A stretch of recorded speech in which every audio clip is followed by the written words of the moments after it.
অসাধারণ, অদ্ভুত, জঘন্য, যদি দ্রুত বলি অদ্ভুতের অসাধারণ জঘন্য পারফরমেন্স বাংলাদেশ ব্যাটিং। আফগানিস্তান বনাম বাংলাদেশের 3 ম্যাচ ওয়ানডে সিরিজের দ্বিতীয় ম্যাচ আজকে অনুষ্ঠিত হয়েছে। প্রথম ম্যাচে তো হেরেছে, বাজেভাবে হেরেছে, জঘন্যভাবে হেরেছে, অসহায় আত্মসমর্পণ করেছে। আজকে যেটা করলো সেটার ব্যাখ্যা আমার কাছে নাই বললেই চলে, আমার মাথার উপর দিয়ে যাচ্ছে। কেন যদি বলি, প্রথমে টসে হেরে বাংলাদেশ বোলিং পায়। ক্যাপ্টেন মেহেদী মিরাজ টসের সময় বলেছিল যে 250-60 ডিফেন্ড করা এই মাঠে যথেষ্ট। বাট বাংলাদেশ তো আফগানিস্তানকে 190 রানে বেঁধে ফেলেছিল। যদিও তাদের হাসমতুল্লাহ ইনজুরির কারণে ব্যাটিং করতে পারেনি, লাস্টে নেমেছিল, বাট সেখানেও সার্ভাইভ করতে পারেনি। তিনি থাকলে হয়তো রানটা আরও বেশি যেতে পারতো। তারপরও বাংলাদেশের বোলারদের অবশ্যই প্রশংসা করতেই হবে। Mehedi Miraz captain, leading from the front, Tanvir, Rishad, Tanzim Sakib, Mustafiz একটু রিদমে কম ছিল আমার মনে হয়, বাট বাকি সবাই অসাধারণ ট্রিমেন্ডাস বোলিং করছে। পাশাপাশি যদি ফিল্ডিংও বলি, শেষের দিকে একটা ক্যাচ মিস যদি আমি বাদ দিই মেহেদী মিরাজের, খুব ভালো ওভারঅল ফ্লোলেস ফিল্ডিং করেছে। এবং বলারদের প্রশংসা আমি আরও একবার করব। বলারদের নৈপুণ্যে আফগানিস্তানকে 190-তে বেঁধে রাখা সম্ভব হয়েছিল। তখন পর্যন্ত কি মনে হচ্ছিল না ম্যাচটা আমরা খুব ভালোভাবেই জিতছি? আমার পয়েন্ট অফ ভিউ থেকে আমি যখন খেলাটা দেখছিলাম, আমার কাছে মোটামুটি আমি 99.9% শিওর ছিলাম যে এই ম্যাচটা আমরা ফাইনালি জিততে যাচ্ছি। But we are Bangladesh. আমাদের ব্যাটাররা অসাধারণ ব্যাটিং করে। একটা কথা বলি, একটু রসিকতা করেই বলি, বিপদেই তো বন্ধুর পরিচয়। খারাপ সময় যে পাশে দাঁড়ায় সেই তো আসল বন্ধু। ক্রিকেট ফ্যান হিসাবে এতটুকু তো বলতেই পারি, আসলে বাংলাদেশের ব্যাটাররা কিন্তু খারাপ ব্যাট করে না, বলার একটু ভালো বল করে। অপোনেন্ট টিমের বলাররা বেশি ভালো বল করে, যে কারণে আমাদের ব্যাটাররা পারে না। ব্যাটাররা কিন্তু ভালোই খেলে। কৌতুক মনে হচ্ছে কি ভাই? সত্যি কথা, বাংলাদেশের ব্যাটারদের ব্যাটিং দেখলে এখন যেটা মনে হয়, ক্লাস 4-5 বাচ্চারাও এর থেকে মাচ বেটার ম্যাচ অ্যাওয়ারনেস আছে, মাচ বেটার ক্রিকেট সেন্সটা আছে। কোন যুক্তিতে তানজিম তামিম ওই শটটা খেলতে গেলেন? আজমতুল্লাহ ওমরজাই, যাকে আমি আগের ভিডিওতে আখ্যা দিয়েছিলাম Jasprit Omarzai, Mitchell Omarzai, trend Omarzai, trap করছিল, 4টা বল ডট দিয়েছে, মাথা গরম হয়ে গিয়েছে তামিমের।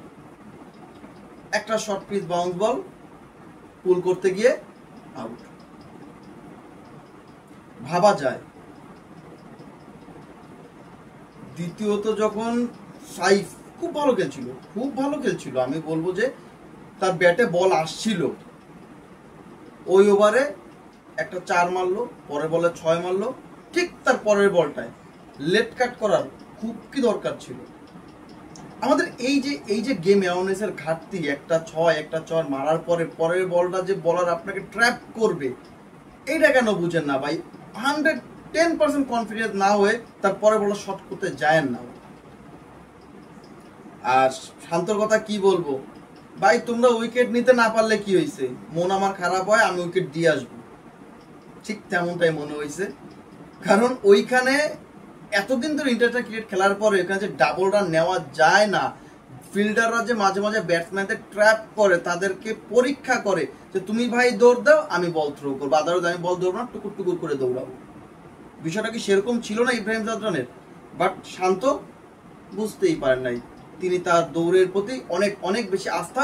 ট্রেন্ট বোল্টও তার কাছে হার মানে। ফলাফল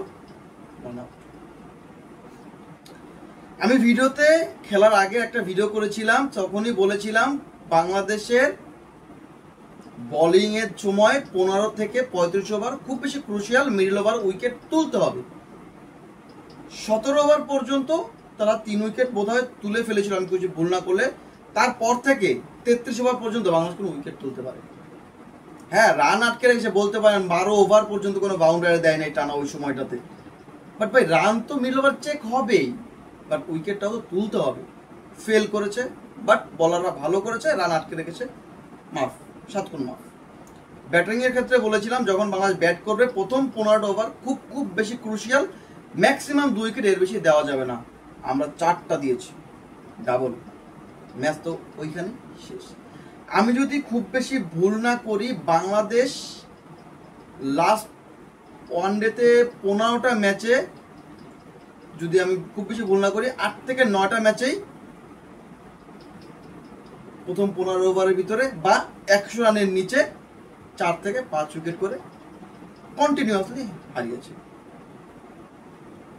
এটা কি হেরে যাওয়া বলবেন, হারিয়ে দেওয়া বলবেন, নাকি হেরে যাওয়া বলবেন? আমার কাছে মনে হয় হেরে যাওয়া। কারণ এভাবে ব্যাটিং পারফরমেন্স করা, ন্যূনতম গেম সেন্স না থাকা, আমার কাছে বাচ্চা মিশার আর কিছুই না। জাকির আলী অনেককে নিয়ে কি আর বলবো ভাই, তিনি তো খেলছেনই কোচিং কোটায়, কোচদের কোটায়।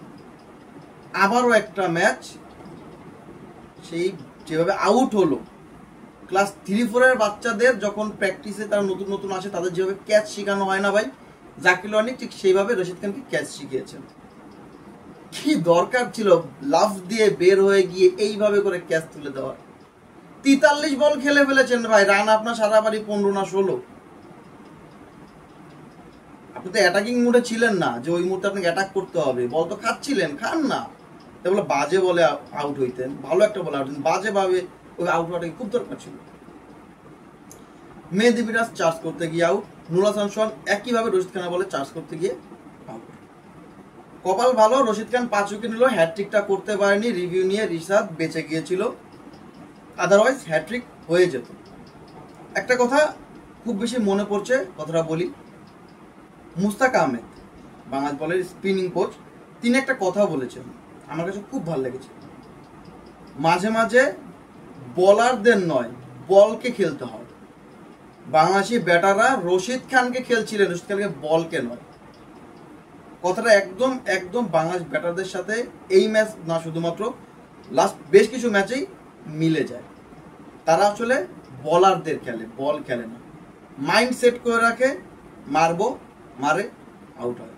মাইন্ড সেট করে রাখে, এই বলার ভালো, একে মারবো না, ভালো বল হলেও ভাই মারে না। এই ধরনের জঘন্য ব্যাটিং পারফরমেন্স আসলে এর কোনো ব্যাখ্যা হয় না। দুঃখের বিষয় যেটা, 27 বিশ্বকাপ সম্ভবত আমরা সরাসরি কোয়ালিফাই করতে পারছি না, কারণ আমাদের সামনে ইকুয়েশন ছিল, মনে হয় টানা 5টা ম্যাচ আমাদের জিততে হবে। এখন যে অবস্থায় আছি, সেখান থেকে একটা ম্যাচ তো হেরে গেলাম জঘন্যভাবে, এবং যেই পারফরমেন্স, আগামী ম্যাচগুলো হারবো বলেই আমার ধারণা। এমনকি আমার তো মনে হয় 27 বিশ্বকাপ মানুষ খেলতে পারবে কিনা আমার সন্দেহ লাগছে। কারণ বাছাই পর্বে যাদের সাথে খেলবে, ইউএই, নেপাল, উগান্ডা, এদের সাথে খেলে কি বাংলাদেশ, ইউএসএ, ওর বাবা যার সাথে বাংলাদেশ সিরিজ হয়েছিল, এদের সাথে কোয়ালিফাই খেলে কি বাংলাদেশ বিশ্বকাপ কোয়ালিফাই করতে পারবে? আমার বিশ্বাস পারবে, বাট আমার পয়েন্ট অফ ভিউ বলে পারবে না। খুবই দুঃখের সহিত ভিডিওটা আজকে শেষ করছি। আমি ভাই খুব বেশি ডিসঅ্যাপয়েন্ট আজকের বাংলাদেশের ব্যাটিং দেখে। 109 রানে অল আউট, 81 রানের হার, কোনোভাবে যেন বিশ্বাস করতে পারছি না। মানতে অবশ্যই পারছি বাংলাদেশের বর্তমান যে ব্যাটিংদের পারফরমেন্স, সেটা মানতে আমি পারছি, বাট সত্য কথা বিশ্বাস আমি করতে পারছি না। এটাই কি সেই বাংলাদেশ যাদের ওয়ানডেতে স্বর্ণযুগ ছিল? র্যাঙ্কিং নিয়ে একটা কথা বলবো, কেন 27 বিশ্বকাপে বাংলাদেশ কোয়ালিফাই করতে পারছে না? নাম্বার 10-এ আছে তাই। 2023 বিশ্বকাপে কিন্তু বাংলাদেশ কোয়ালিফাই করেছিল নাম্বার 6-এ থেকে। তখন কে ছিল, কি বলেছিল, তার কোট করা কিছু কথা নিয়ে এখনো কথা হয়, অন্য একটা ভিডিওতে সেগুলো নিয়ে কথা বলবো। এতক্ষণ কেমন লাগলো ভিডিওটা অবশ্যই কমেন্টস করে জানাবেন। রিকোয়েস্ট আপনাদের কাছে, অবশ্যই বাংলাদেশের ব্যাটিং কেমন লেগেছে এটা কমেন্টস করে আমাকে জানাবেন। আমি একটু আপনাদের সাথে হাসতে চাই মন ভরে। ধন্যবাদ এতক্ষণ সঙ্গে থাকার জন্য। আসসালামু আলাইকুম।